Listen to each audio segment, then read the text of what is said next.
Good morning. It's Wednesday, January 17th. I'll make a brief statement, two or three brief statements. Donald Trump won Iowa by a landslide. He had a huge contingent of evangelicals who came out to vote for him. And this is a bad sign for the country in my mind. And I would only hope that the courts around this country that are processing cases against President Trump, ex-President Trump, I wish they would get together and get their jobs done quickly and not allow these delay tactics because the way it's going, Donald Trump will not have been convicted by anybody before the election. And he's using those delaying tactics. And that bothers me. And I think the nation needs to have an answer to that question. And on top of that, we had snow. About an inch and a half of snow. The first time we've had snow in this area of the country in almost 2.5 years. It's pretty snow. It's beautiful. Looked out on it. Untouched. Only about an inch and a half or 2 inches deep, so no big problem. But I don't want to talk about that either. What I want to talk about is this failed space mission. This is the first U.S. lunar lander to launch in over 50 years, and it's headed for a fiery end. And here's what got done in space. Here's what happened to this poor spacecraft, as I shall call it. It was launched last week, aiming for moon landing for the first time in over 50 years. And now it's headed back to Earth, and it's expected to make a fiery re-entry after a critical fuel leak ruined its ambitions, ruined the trip. Now, to me, that is an indication of the sloppy work that's going on around this country. It's just an extension of the shape that the country's in. And maybe I'm overreacting, but that's the way I see it. Nothing's going right in this country right now. So the failed moon landing attempt is a gigantic setback to NASA's commercial lunar payload services, or if you like the shortcut version, CLPS. This is a program which recruits private companies to help the space agency investigate the lunar surface because it's aiming to return humans to the moon later this decade. Well, if this is the way they react and we see these things happening, why would anybody in their right mind want to get on one of these spacecrafts? Don't you think that a fuel leak is a terrible situation? That's a very sloppy workmanship in my mind. And Astrobiotic Technology, the company that developed this particular spacecraft called the Peregrine, under a $108 million contract with NASA, revealed Sunday that it made the decision to dispose of the spacecraft by allowing it to disintegrate in midair while plunging back toward Earth. Well, that's a tough decision, and I'm sure they made the right decision because if it was anything else, it would have been probably a major, major disaster. But they should be ashamed of themselves.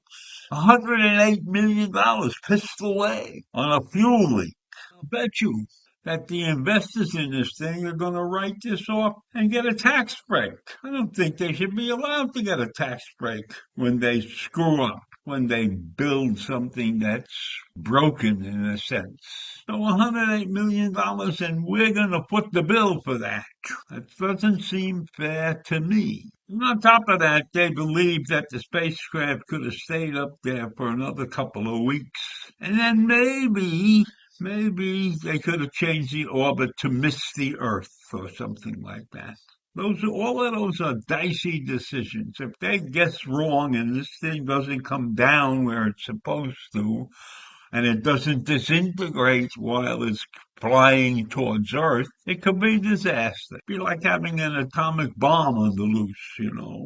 And it truly wasn't the only problem that it had. It faced challenges while en route to the moon because there was an anomaly that resulted in its solar-powered battery pointing away from the sun. And that, in addition to the fuel, they left the spaceship without enough fuel to complete its planned mission, which is to gently touch down on the lunar surface.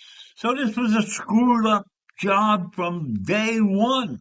At least two major failures in the equipment. So why? Why would anybody think about allowing these people to send humans up into space? Why would humans even consider it? When you read about these anomalies that took place on this craft. And they're not sure what caused the leak.